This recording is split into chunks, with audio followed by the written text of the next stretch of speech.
आप सुन रहे हैं अपना फेवरेट प्रोग्राम मन की आंखों से।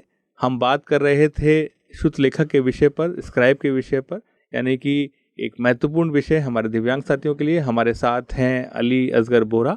अली असगर बोरा जी से हमारी बात चल रही थी स्क्राइब के विषय को, जिसमें आपने 2013 की गाइडलाइंस के बारे में विस्तृत रूप से हमने बातचीत करी, जो कि भारत सरकार के द्वारा जारी की गई थी 2017 और 2018 में। उनमें कुछ अमेंडमेंट्स किए गए हैं, उस विषय पर भी हमारी बात हुई।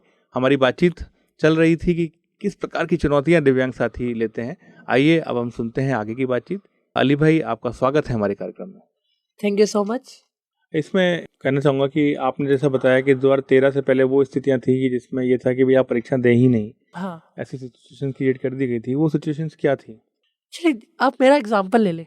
2010 में मैं 10वीं में था और हाफ ईयरली एग्जाम हो रहे थे जी 2010 के दिसंबर में होने थे जी वो 2011 की जनवरी तक गए सर्दियों की वजह से। जी अब हुआ ये कि हमारे उदयपुर में विशेष तौर पर परिस्थितियाँ इसलिए बदल गई कि यूथ फेस्टिवल होना था। तो सरकार ने निर्णय लिया कि यूथ फेस्टिवल की वजह से परीक्षाओं का शेड्यूल इस तरह से बदला जाए कि एक दिन में 2 परीक्षाएं आयोजित कर दी जाए। जी हमारे सामने नियम ये है कि 10वीं का छात्र 9वीं के छात्र से ही लिखवा सकता है, जी और 9वीं के छात्रों के साथ भी ये दिक्कत कि वो दिन में 2 पेपर दे रहे हैं। जी तो आप लिखवाए तो लिखवाए किससे? फिर नियम ये भी कि आप एक से अधिक स्क्राइब इस्तेमाल भी नहीं कर सकते। जी लिटरली मैंने अपने प्रिंसिपल को कहा, मैंने कहा या तो मैं परीक्षा दूंगा, ठीक है, तो दूंगा अपनी शर्तों पर, क्योंकि परीक्षा की जो परिस्थितियां हैं वो मैंने नहीं बदली। मैं तो जो नियम थे, ये जो खेल के नियम है वो बीच में बदले गए। तो प्रिंसिपल कोऑपरेटिव थे, उन्होंने शिक्षा विभाग को लिखा कि परिस्थितियां इस तरह से बदली जा चुकी है कि अब स्क्राइब उपलब्ध नहीं हो सकता। जी तो 2 तरह के नियम में छूट दे दी गई। जी एक तो ये कहा गया कि आप सुबह और शाम को दोनों समय अलग अलग स्क्राइब इस्तेमाल कर सकते हैं, ये एक छूट मुझे दे दी गई थी। और दूसरा कि आप अगर अपना कोई रिलेटिव है, ब्लड रिलेटिव, उसको अप्रोच करके उससे भी एक बार लिखवा सकते हैं कि उसकी क्वालिफिकेशन आपसे कम है। तो ये फिर ये दोनों एग्जामिशंस मैंने उस समय लिए थे, लेकिन ये मेरी अवेयरनेस की वजह से था, क्योंकि मैं इस बात पे अड़ा रहा कि भाई ये जो परिस्थिति मेरे सामने आपने लाई है ये मेरी वजह से नहीं थी, ये परिस्थिति तो बदली गई क्योंकि परीक्षा का शेड्यूल कुछ और था। पहले ये था कि आप एक दिन में एक ही पेपर देंगे, तो सुबह अगर 10वीं का प्रश्न पत्र हो रहा है तो दोपहर में 9वीं का हो रहा है, तो सुबह एक 9वीं का छात्र आपके लिए उपलब्ध हो सकता था। तो ये अब भी हो रहा है एक्चुअली, ऐसा नहीं कि अब ये स्थिति बदल गई है, ये हो तो अभी भी रहा है। लेकिन हाँ ये है कि अब ये है कि इस मामले में आप फिर ये कह सकते हो स्कूल अथॉरिटी से कि अब आप अपना खुद दे दो चलो। हाँ, क्योंकि 2013 के नियम में एक पैनल बनाने का प्रावधान है। हाँ, और पैनल बनाने के लिए कोई भी ऑर्गेनाइजेशन, कोई भी एग्जामिनेशन इंस्टीट्यूशन तैयार नहीं है। हाँ, विशेष रूप से विश्व स्तर पर बिल्कुल भी ध्यान नहीं दे रहे, क्योंकि जो कि अब जो नए नियम आ गए हैं जो राजस्थान सरकार में कि राजस्थान के जो राजकीय कॉलेजेस हैं कि भी आपको हर महीने आपकी परीक्षा होगी। तो ऐसा है अली भाई कि चूँकि 2013 के नियमों में पैनल बनाने का प्रावधान किया गया है, लेकिन पैनल को लेकर गंभीरता नहीं दिखती हमें एकेडमिक इंस्टीट्यूशन और एग्जामिनेशन कराने वाली जो बॉडीज़ हैं उनके बीच में। वो पैनल क्यों नहीं बनाना चाहती? जैसे एक सामान्य व्यक्ति को जो परीक्षा लिखने आता है तो उनको एक बेसिक राइट मिला हुआ है कि भाई एक हाइजीन फैक्टर होता है परीक्षा लिखने के लिए ना। विशेष रूप से आपको एक कलम चाहिए, आपको एक टेबल चाहिए, एटलीस्ट कुछ पानी की व्यवस्था हो, है ना। तो ये तो बेसिक चीज़ें हैं, कुछ कागज़ आपको मिले लिखने के लिए। क्या टेबल नहीं होगी तो सामान्य व्यक्ति लिख लेगा क्या परीक्षा? नहीं लिख पाएगा, है ना। वो अपने पेट को तो टेबल बना नहीं लेगा, उसकी फिजिकल लिमिटेशंस है ना एक सामान्य व्यक्ति की भी। तो क्या हमारे केस में इस हाइजीन फैक्टर को समझने के लिए तैयार क्यों नहीं है समाज और एग्जामिनेशन बॉडीज विशेष रूप से? मैं हमेशा से एक तर्क देता हूँ कि आप जब परीक्षा हॉल से बाहर होते हैं तब आपकी बहुत सारी पहचान होती है, ठीक है। आप एक महिला हो सकती हैं, पुरुष होते हैं, अनुसूचित जाति अनुसूचित जनजाति के सदस्य हो सकते हैं, अल्पसंख्यक हो सकते हैं, सामान्य वर्ग के हो सकते हैं, आपकी भाषाई पहचान कुछ और हो सकती है। मतलब ये है कि परीक्षा हॉल से बाहर हम अलग अलग पहचान के लोगों के लिए अलग अलग व्यवस्थाएं करते हैं। लेकिन जब आप परीक्षा हॉल में प्रवेश करते हैं तो 2 ही तरह के लोग होते हैं। एक, क्योंकि आपके परीक्षा हॉल में हर तरह के लोग 40 लोग अगर बैठे हैं तो सभी तरह के हैं, उन सबकी एक ही सामान्य जरूरत है, टेबल, कुर्सी, पेन, कागज, ठीक है। एक दूसरा तबका है वो डिफरेंटली एबल्ड का है, उसकी एक एक्स्ट्रा जरूरत होती है, अतिरिक्त समय, कुछ इक्विपमेंट्स, जैसे कुछ जो लो विजन साथी होते हैं हमारे, वो मैग्नीफायर वगैरह इस्तेमाल करते हैं, ठीक है, कुछ लाइट्स भी इस्तेमाल करते हैं ओके, और कुछ स्क्राइब का इस्तेमाल करते हैं, तो उनको ये सारी चीजें नहीं चाहिए होती। तो यानी 2 ही तबके हैं परीक्षा हॉल के अंदर, या तो आप एबल बॉडीड है या आप डिफरेंटली एबल्ड है, ठीक है। अब दो तरीके, जैसे मेरे को यूपीएससी का एक मॉडल बड़ा अच्छा लगा जी। वो मॉडल क्या है इस पे अगर हम बात करें, वो मॉडल ये है जी। कि यूपीएससी पूरे शहर में जब परीक्षा करा रही होती है तो एक ही सेंटर चिन्हित करती है जहाँ सारे डिफरेंट लेबल्ड वो भेजेगी जी। ठीक है। लेकिन जब दूसरी संस्था ऐसी परीक्षाएं कराती है तो वो क्या करती है, बांट देती है, 2 अभ्यर्थी कहीं और जा रहे हैं, 2 को कहीं और भेज दिया, एक अकेले को कोई और भेज दिया। इससे 2 समस्याएं होती है। एक तो आपने सारे जितने भी सेंटर सुपरवाइजर हैं आपको सबको सेंसिटाइज करना पड़ेगा और वो आपके लिए संभव होता नहीं है। ये सच्चाई है।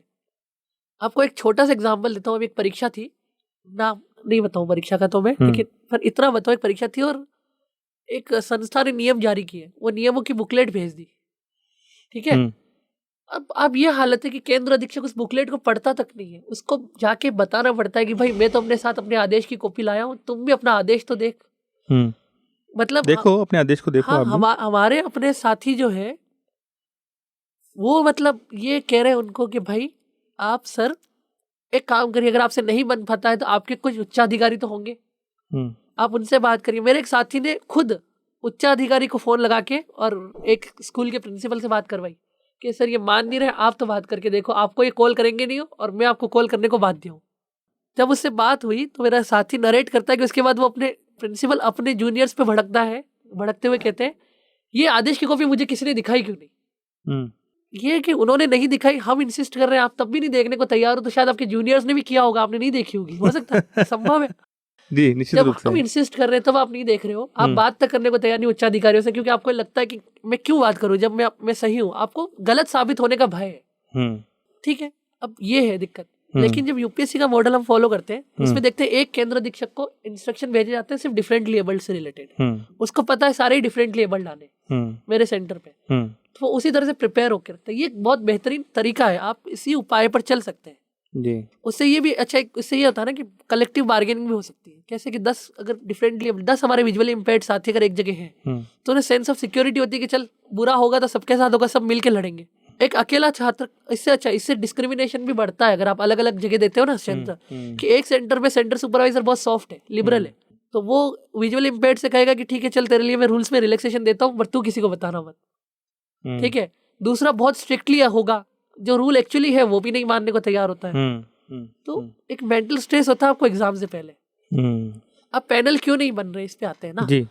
देखो एक्चुअली तो है कि पैनल बनाने के लिए आपको पैसों की जरूरत होती है, आप जिससे श्रम करवाओगे उसको पारिश्रमिक देना पड़ेगा। यूनियन पब्लिक सर्विस कमीशन और स्टाफ सिलेक्शन कमीशन या सीबीएसई, ये जो केंद्रीय स्तर की संस्थाएं हैं, ये अपने पैनलिस्ट जो स्क्राइब्स होते हैं इनको अच्छा अमाउंट पे करती है, रेन्यूमरेशन होना भी चाहिए क्योंकि ये बहुत स्किलफुल वर्क है। हाँ, एटलीस्ट इन्विजिलेटर के साथ का होता है, उनका उतना ही जितना इन्विजिलेटर को मिलता है। बिल्कुल उसी तरह आप दूसरे राज्यों में चले जाइए, राज्यों में वो स्तर, जैसे अगर union public service commission prelims कराता है तो 1000 से 1500 रुपए प्रति स्क्राइब वो देता है, प्रति प्रश्न पत्र जी, या 2 प्रश्न पत्र को भी मिला लो, प्रतिदिन मान के चले। क्योंकि मैं इस चीज का साक्षी हूँ इसलिए बता रहा हूँ आपको जी। वहीं कुछ राज्य लोक सेवा आयोग है, कुछ तो देते ही नहीं है और कुछ देते हुए तो 100 रुपए, तो ये एक बड़ा अंतर है। तो कोई 100 रुपए के लिए 3 घंटे दे के फिर अपना कन्वेंस भी, आज तो इतनी आप इन्फ्लेशन को भी तो एडजस्ट करके देखिए, सिर्फ आने जाने में ऑटो ही में ही 100 रुपए खर्च हो जाते हैं किसी व्यक्ति के जी। तो वो आप उसको एक्चुअली कुछ नहीं दे रहे, बेयरली वो आने जाने का खर्च दे रहे हैं उसको। एक तो ये कारण, दूसरा ये कारण है कि परीक्षाओं का सीजन जब होता है, खासकर ये रेगुलर एग्जाम्स, तो सबके एक साथ होते हैं। तो कोई व्यक्ति जैसे मेरा बड़ा घनिष्ठ मित्र है तो मेरे लिए तो आ जाएगा, लेकिन वो पैनल का हिस्सा इसलिए नहीं बनेगा क्योंकि उसे हर बार जाना पड़ेगा और वो हर बार अपनी पढ़ाई को कॉम्प्रोमाइज करके दूसरों के लिए क्यों जाए, ये एक दिक्कत है। तीसरा बड़ा फैक्टर ये है कि हमारे यहाँ जो केंद्र अधीक्षक होते हैं जिनको जिम्मेदारी दी जाती है, एक्चुअली ये जिम्मेदारी बेसिकली होती कलेक्टर स्तर पर है, फिर ये धीरे धीरे डेलीगेट होती है और धीरे धीरे नीचे तक जाती है। फिर जैसे एडीएम प्रशासन को मान लो कोऑर्डिनेटर बना दिया जाए जी, एडीएम प्रशासन से कहा जाए कि आपके शहर में 15 स्क्राइब की आप व्यवस्था करके रखें, तो वो 15 स्क्राइब की व्यवस्था का जिम्मा किसी को सौंपेंगे जी। अब पैनल में दिक्कत क्या है कि विजुअली इम्पेयर्ड साथी भी पैनल पसंद नहीं करते। उसका कारण क्या है कि पैनल में जो स्क्राइब चुने जाते हैं उनका ना तो कोई कॉम्पिटेंसी टेस्ट होता है, उनको स्टैंडर्डाइजेशन नहीं किया गया ना। हाँ, उनको ना समझाया जाता है, उनको सिर्फ ये कहा जाता है तुम कल आ जाना, ठीक है, मतलब एक लैंग्वेज है, एक तरह से कुछ भी हो सकती है, कल आ जाना। उसे सिर्फ इतना बताया जाता है कि एक परीक्षा है, तुम्हें बोलना है, सामने वाला तुम्हें उत्तर देगा, तुम्हें वो लिखना है, ठीक है। लेकिन उसके अलावा ये भी नहीं देखते कि वो बोलता कैसे है, उसको कौन सी भाषाएं आती है। हमारे कई सारे जो दृष्टिबाधित साथी हैं वो आपको ऐसे किस्से सुना सकते हैं जहाँ उन्होंने अगर पैनल से कोई स्क्राइब लिया है तो उन्हें ये लगा कि ठीक है, इससे बेहतर था कि मैं किसी को भी लिया था अपने साथ। क्योंकि वो श्रुति लेखक के अभ्यर्थी के लिए श्रुति लेखक अनिवार्यता है और केंद्र अधीक्षक के लिए व्यवस्था। ठीक है, तो वो ये सोचता है कि ठीक है, जो मिल रहा है एक बार मैं उसकी व्यवस्था कर दूं। मान लीजिए कि आपको अगर श्रुति लेखक या मेरे को श्रुति लेखक लाना हो तो हम तो ठोक बजा के लाएंगे जी, निश्चित रूप से हम उसको चेक करेंगे। हाँ, केंद्र अधीक्षक क्या करते हैं, उन्हें इससे फर्क नहीं पड़ता। उनको ये लगता है कि अच्छा, काम बड़ा आसान है कि वो बोलेगा तुम लिखोगे, पर असर की रिपोर्ट है। ठीक है, हर साल ही प्रथम एनजीओ जो है वो असर रिपोर्ट जारी करता है हर साल। ठीक है, annual survey of education report. वो ये कहता है कि 5वीं क्लास का बच्चा दूसरी की किताब नहीं पढ़ सकता, 8वीं के कई सारे बच्चे 5वीं स्तर की किताब नहीं पढ़ पाते।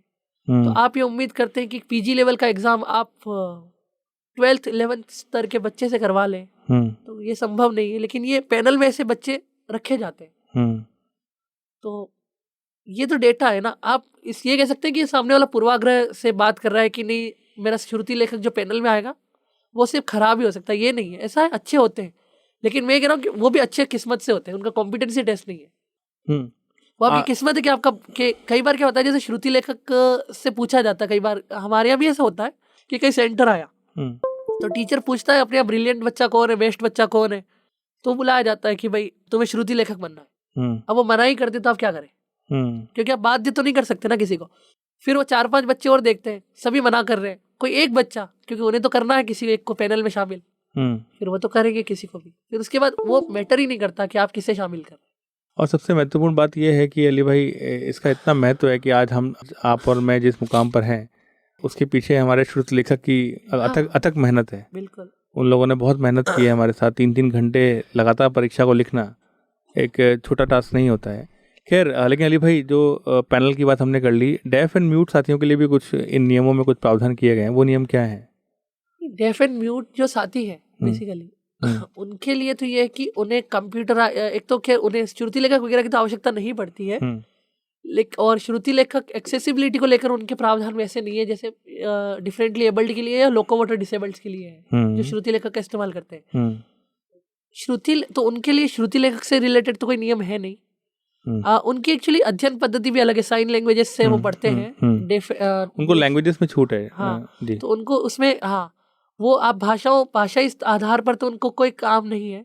लेकिन बताए, उनके साथ एक बड़ी दिक्कत ये है कि उनके लिए परीक्षा व्यवस्था आज भी वो बहुत कठोर वाली है। मतलब आप ये मान के चलिए कि डिफरेंटली एबल्ड, जैसे हम ब्लाइंड जो है, विजुअली इम्पेयर्ड जो है, वो तो बोल के बता भी देता है ना कि ये लिखना है।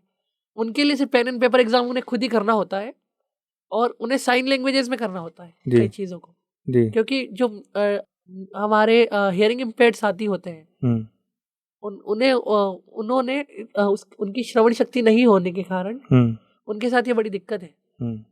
पर ये कि उसके बाद आपको ये भी पता होगा कि एक और वर्ग हमारे यहाँ, जैसे प्रतिभा भटनागर का केस था, आकाश भटनागर का, अक्षय भटनागर का, सॉरी, इंटेलेक्चुअली इम्पेयर्ड, हाँ, इंटेलेक्चुअली जिनके साथ चैलेंज है, उनके लिए भी श्रुति लेखक की व्यवस्था का प्रावधान हुआ इसमें। ये पहले नहीं था। इसके अलावा आप ये देखिए कि पहले 20 मिनट की व्यवस्था सबके लिए नहीं थी, अब तो वो प्रति घंटा 20 मिनट, फिर कोई भी हो, चाहे वो खुद अपना पेपर लिखता हो या किसी और से लिखवा रहा हो, उसको मिलती है। तो ये एक बड़ा भ्रम भी है लोगों में कि श्रुति लेखक से आप पढ़ा लेते हैं, तो जैसे आप मान लीजिए IAS का एग्जाम दे रहे हैं, यूनिवर्सिटी का एग्जाम दे रहे हैं, तो जब 1 स्टेप बिलो आप लेके जाते हैं तो आप ये मान के चलते हैं उनको उतना सिलेबस नहीं आता है। ठीक है जी, तो आपको पास भी होना है, आपको अच्छे परसेंटेज भी बनाने हैं। ये जो एक मिथ होता है कि परीक्षाओं में आप उन्हें बता देते हैं, जबकि हमें तो 10 दिन पहले तक तो ये नहीं पता होता है कि हमारा स्क्राइब कौन है जी। तो जो हमने 1 साल पढ़ाई की, अगर वो 10 दिन में कर सके, मुझे ऐसा लगता है कि हमारे यहाँ जब वो मिथ आता है ना कि आप सेकेंड ईयर के बच्चे को लाते हो और वो आपका पढ़ लेगा, तो मुझे फिर लगता है कि आप 12th के बाद फिर RS IAS के ओपन कर देने चाहिए एग्जाम्स को। जब वो श्रुति लेखक हमसे कम जूनियर होकर जी हमारे एग्जाम के बारे में आप ये मिथ पाल के चलते हो कि वो हमारा एग्जाम खुद ही कर सकता होगा जी, कुछ ब्राइट स्टूडेंट्स होते हैं, लेकिन मेरा फिर वो तर्क वही है कि इन्विजिलेटर क्या करेगा। जी जी। तो खैर अली भाई, जो गाइडलाइंस है भारत सरकार की सामाजिक न्याय और अधिकारिता विभाग की 2013 की, मुझे जहाँ तक डेट याद है 26 फरवरी 2013 का ये ऐतिहासिक दिन था जिस दिन ये जारी हुई थी। तो इसमें विज्ञान और गणित के विषयों को लेकर भी कुछ कमांडमेंट्स दिए गए हैं, वो क्या हैं? एक्चुअली ना ये जरूर कहा गया है कि जो श्रुति लेखक हो जी वो कॉम्पिटेंट हो, इसीलिए योग्यता वाला स्कोप इसीलिए हटाया गया था ताकि एक बेहतर श्रुति लेखक जो सारी चीजें समझता हो उसे लिया जा सके। ये दोनों इंटरेस्ट में था, एक इन्विजिलेशन स्ट्रॉन्ग हो जाए प्लस विजुअली इम्पेयर्ड को कोई प्रॉब्लम ना हो। लेकिन जैसे मैंने अपन शुरू में इस बारे में बात कर रहे थे कि जो मैथमेटिक्स होती है या अकाउंटेंसी जैसे सब्जेक्ट होते हैं, ये विजुअली इम्पेयर्ड साथी इसीलिए परस्यू नहीं करते हैं कि ये जब क्वेश्चन को आंसर कर रहे होते हैं तो उनके स्क्राइब जो है उसको आंसर नहीं कर पाते, समझ नहीं पाते। ठीक है, हाँ। अब इसको समझना, लेकिन एक चीज है कि मैं ये मान के चलता हूँ कि जिसने 10th 12th तक स्टडी कर लिया होता, कोई भी श्रुति लेखक हो, वो कुछ बहुत बेसिक सी चीजें समझ जाता है, ठीक है। अब लेकिन हमें कई बार ना अपने स्क्राइब को ट्रेंड करना पड़ता है। जैसे उदाहरण के लिए मैं जब 10th का एग्जाम दे रहा था तो मैं आधे घंटे पहले अपनी स्क्राइब से मिला और मैंने उसको बोला, मैंने कहा तुझे डेल्टा सिग्मा ये सारे पता है? Cos theta. हाँ, तो वो बोलती कि डेल्टा तो पता है, सिग्मा कैसे होता है? तो मैंने एक मेरे साथी को बोला, मैंने कहा इसको सिग्मा बना के बता। अब ये कोई मैल प्रैक्टिस नहीं है, ये एक चिन्ह है, आपके श्रुति लेखक को नहीं पता। अब जरूर इसका अप्लाई कैसे करना है ये तो मैं जानता हूँ, पर उसको पता तो कि सिग्मा मतलब किस तरह से लिखा जाता है या डेल्टा किस तरीके से लिखा जाता है। तो हाँ, ये जरूर है कि अगर आप बहुत दूर की सोचते हैं तो अपने श्रुति लेखक को थोड़ा तो ट्रेंड आपको करना पड़ेगा एग्जाम से ठीक पहले। मतलब सिर्फ चिन्ह सिंबल्स के मामले में या लिस्टिंग के मामले में, जैसे कई बार हम बताते हैं कि देखिए क्वेश्चन इस तरह से आते हैं, तुझे ऐसे लिस्ट बनानी है, तो वो समझ जाते हैं कि हाँ अच्छा इस तरह से करना है। कंटेंट तो आप देंगे लेकिन उसकी डिजाइनिंग तो वो करेगा। लेकिन जो एक बात और है, इसके पूरा चिंतन ये भी तो है अली भाई कि जो पूरा न्याय की व्यवस्था है, खासतौर पे स्क्राइब को लेकर जो हम न्याय मांग रहे हैं कई सालों से, आप कोर्ट में लड़ रहे हैं, मैंने कोर्ट में लड़ाई की अपने समय पे, है ना, हम सब उन लड़ाइयों को लड़के उन सब चुनौतियों को देख के यहाँ तक पहुँचे हैं। लेकिन न्याय की अवधारणा ये भी तो कहती है ना कि जब हम तैयारियां कर रहे होते हैं परीक्षा के लिए तो उतना रिसोर्स मटेरियल भी तो हमारे लिए एक्सेसिबल नहीं होता है। अगर हमें कुछ फ़ायदा मिल भी रहा है उसकी IQ का, स्क्राइब की, तो उसमें कहाँ समस्या है? वो बैलेंस तो वैसे भी हो ही रहा है ना। हमारे पास उतना लिटरेचर नहीं होता रेफरेंस करने, उतनी रेफरेंस बुक हमारे पास नहीं होती जितनी सामान्य व्यक्ति के पास होती है। कंपटीशन एग्जाम के अंदर एक विजुअली इम्पेयर्ड पर्सन का कंपटीशन विजुअली इम्पेयर्ड पर्सन से ही होता है। हाँ, ये बहुत, हाँ, नौकरी के लिए तो होता है, लेकिन अपनी काबिलियत को दिखाने के लिए तो सबसे होता है, सबसे होता है, ठीक है जी। जब नौकरियों में तो, क्योंकि इसका मैं इसलिए रेफरेंस दे रहा हूँ क्योंकि जनरल जो लोग ये मान के चलते हैं कि ये जनरल में एनक्रोच करते होंगे, तो हमारे यहाँ तो अब तक व्यवस्था ये थी, राजस्थान ने तो अब रूल्स बनाया और सेंट्रल गवर्नमेंट अभी भी बदलाव नहीं किया, लेकिन इस रूल्स में अब कर दिया कि अगर कोई विजुअली इम्पेयर्ड जनरल की सीट को ऑक्यूपाई करता है तो उसको जनरल से दे दी जाएगी। लेकिन फिर वो ये इम्प्लीमेंटेशन पे आएगा तो क्या होगा। लेकिन हाँ, इसका ये जरूर इम्पैक्ट है कि आप जो कह रहे हो कि हाँ जब रिसोर्स मटेरियल अवेलेबल नहीं है तो आपको ट्रेन तो करना पड़ेगा। आपकी सबसे बड़ी बात रिसोर्स तो आईसाइट है जी। अब आपको डेल्टा बनाना आता है अगर आपको दिखता है तो जी। अगर आपको नहीं दिख रहा है और आपके स्क्राइब को भी डेल्टा बनाना नहीं आ रहा था, उसको सिखाओगे तो इसमें कोई गलत तो है ही नहीं, कुछ नहीं है इसमें नैतिक रूप से, तो आपको उसका थोड़ा सपोर्ट तो मिलना जरूरी होता है।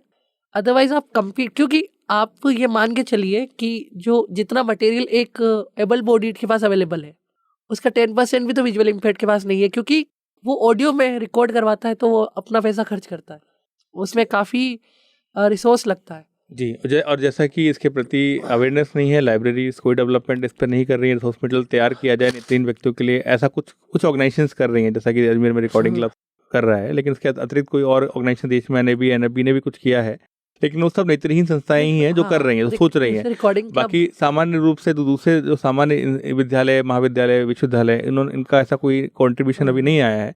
राजस्थान विश्वविद्यालय ने एक सेल तैयार भी की है विजुअली चैलेंज लोगों के लिए, लेकिन उनके पास नोवेल्स जो हैं वो ब्रेल में है, इसके अतिरिक्त उनके पास भी कुछ भी नहीं है। जैसा मैंने उनकी विश्वविद्यालय की लाइब्रेरी को विजिट किया, JNU की लाइब्रेरी गया था जी। हेलन केलर सेंटर की आप बात कर रहे हैं जी। सेंटर जो है, क्या व्यवस्था है वहाँ पर, बताइए सुनने वालों को। JNU में जो मेन लाइब्रेरी भी है और जो उनके हेलन केलर है उनमें एक्चुअली अलग से एक फ्लोर बना हुआ है पूरा जी। उस फ्लोर पे उन्होंने कुछ ऑडियो मटेरियल्स रखा हुआ है जी। जो आपको चाहिए तो आप पेन ड्राइव में अगर स्टूडेंट है तो मिलता है, बाकियों को नहीं मिलता जी। लेकिन उसमें भी एफर्ट ये है कि वहाँ के कुछ जो प्रोफेसर रहे जिनको लगा कि इनके लिए काम करना चाहिए, तो उनका और वहाँ के खुद के जो छात्र अपना रिसोर्स मटेरियल खुद लाते थे जी, वो फिर लाइब्रेरी को दे देते थे जी, कि हमारे काम आया, अब किसी और के काम आ सके। जी, तो यहाँ पर जो गवर्नमेंट को स्पेंडिंग करना चाहिए था इस पर। जी, 2013 में जरूर एक एक्ट में बदलाव हमने किया, कॉपीराइट एक्ट में, जिसमें ये कहा गया जी, कि अगर कोई ऑडियो ट्रांसक्रिप्शन होता है किसी बुक का, कॉपीराइट वायलेशन नहीं माना जाएगा। जी, जी, जी। तो सिर्फ इसे कर देने से, लेकिन ये करेगा कौन? तो सरकार ये मान के चल रही कि एनजीओस कर लेंगे या, लेकिन इन्होंने एनआईवीएच बनाया, वो अच्छे से काम कर भी रहा है। लेकिन सवाल वो ये कि एनआईवीएच भी तो एक संस्था है, उसकी भी लिमिटेशंस है। National institute of visually handicap जो है उसकी भी अपनी लिमिटेशंस होती है। सरकार ये मान, अब तो मैं तो आपको एक बात बताऊंगा, सरकार ने एक्सेसिबल इंडिया किया, इस बारे में मैंने अपने एक लेक्चर में भारत सशक्त भारत, इसको मैंने अपने एक लेक्चर में भी बोला था अपने कॉलेज के। इस पर हम आएंगे, एक बात बता रहा हूँ कैसे रिसोर्स कम है। जी, आप एक्सेसिबल इंडिया की वेबसाइट पे आज से 1 साल पहले 1.5 साल पहले जाते ना जी, तो वो वेबसाइट भी आपको एक्सेसिबल नहीं मिलती। जी, जी। तो ये एक स्थिति थी। बाद में जब ये बात द हिंदू ने छाप दी जी, एक एडिटोरियल के माध्यम से, जी, जी, फिर बाद में उन्होंने वो रीडिंग जो स्क्रीन रीडर जो होता है उसको एक्टिव किया और अब वो चलती है, लेकिन उस समय नहीं चल रही थी। तो आपने जिस उद्देश्य के लिए अपनी वेबसाइट बनाई, जी, कहते ना, वहीं से दिख रहा था। खैर, चलते चलते मैं जानना चाहूंगा कि जो ये गाइडलाइंस है उसमें और क्या क्या आप ब्रीफ में थोड़ा बता दें, जैसे कि कंप्यूटर से स्वयं परीक्षा लिखने का प्रावधान भी किया गया है एक्चुअली इसमें। और जी, जब सब कमेटी बनी जी, तो ये सारे प्रावधान आए थे कि मिनिस्ट्री जो है वो सब कमेटी ने कहा टेक्नोलॉजी को काफी यूज किया जाए, जी, सारे एग्जाम्स को कंप्यूटराइज कर दिया जाए, जी, ताकि श्रुति लेखक की आवश्यकता खत्म हो जाए। जी। लेकिन दुर्भाग्य है कि गाइडलाइन का तो ये हिस्सा है, लेकिन मिनिस्ट्री ने ये बताया है कि हमारे पास अभी इतना फंड नहीं है कि हम इसको लागू कर सके।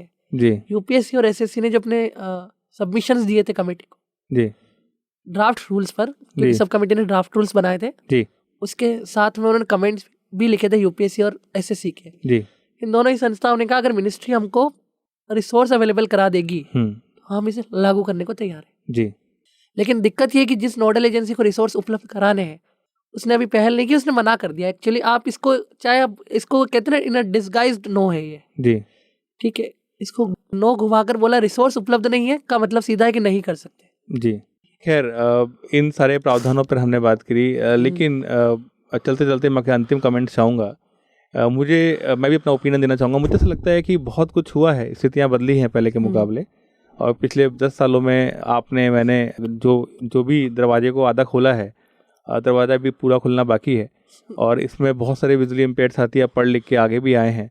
तो अभी वर्तमान में आपको क्या लगता है, और क्या बाकी और क्या करना चाहिए अभी? और जी, देखो, एक्चुअली इस मामले में एक बात जरूर कहूँगा कि हम लोग जुडिशियल एक्टिविज्म, जुडिशियल ओवररीच पर बात करते हैं। जी, इस मामले में अगर डेवलपमेंट हुआ है तो वो जुडिशरी की वजह से। जी, एग्जीक्यूटिव ने उसको रिग्रेसिव किया है, अगर आप देखें तो रूल्स को तो। जी, और मिनिस्ट्री ने कोई ऐसा एफर्ट भी नहीं किया कि श्रुति लेखक की यूनिफॉर्मिटी आए। जी, मेरे पास, मैं अपनी रिसर्च कर रहा हूँ, उस दौरान मुझे 16 हाईकोर्ट जजमेंट्स मिले। जी, सुप्रीम कोर्ट इस मामले में कोई इसलिए नहीं जाता क्योंकि स्टैट्यूटरी राइट के वायलेशन में 226 में रेट लगता है। जी, वो सुप्रीम कोर्ट में इसलिए तभी जाया जा सकता है जब अपील हो, और ये फंडामेंटल राइट अभी परिभाषित नहीं हुआ है। जी, मेरा अपना ओपिनियन है कि जब right to education fundamental right है, जी, तो राइट टू बी एग्जामिन्ड या राइट टू टेक एग्जामिनेशन भी फंडामेंटल राइट हुआ। जी, और श्रुति लेखक लेना भी फंडामेंटल राइट होना चाहिए। जी, ठीक है, तो ये तो क्या टेक्निकल लीगल बात हुई। जी, दूसरा ये है कि मुझे ऐसा लगता है कि हमारे लिए सबसे बेस्ट सोल्यूशन है टेक्नोलॉजी। आप सेल्फ डिपेंडेंट होने के लिए जरूरी है। जी, तो श्रुति लेखक तो आज की नीड जरूर है, लेकिन जिस दिन हम लैपटॉप्स, कंप्यूटर्स, मोबाइल फोन से ही एग्जाम देना शुरू करें, जी, यानी ऑनलाइन सेंटर्स पे कंप्यूटर्स से एग्जाम लेना हमारा शुरू कर दिया जाए, जी, तो मुझे ऐसा लगता है कि हमारा मूल्यांकन ज़्यादा बेहतर होगा, और यही एक आगे की राह है। मुझे यही लगता है कि ये 1 दिन में, 2 दिन में, 1 दशक में नहीं होना है, पर मैं मान के चल रहा हूँ कि आने वाले कुछ समयों में ये होने लगेगा।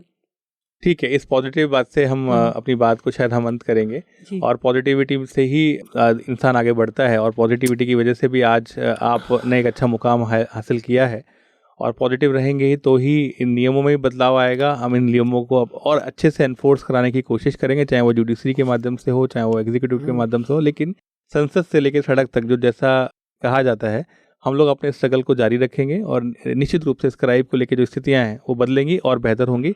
और आप सुन रहे थे अपना फेवरेट प्रोग्राम मन की आंखों से 90.4 FM, आपका फेवरेट चैनल मधुबन रेडियो।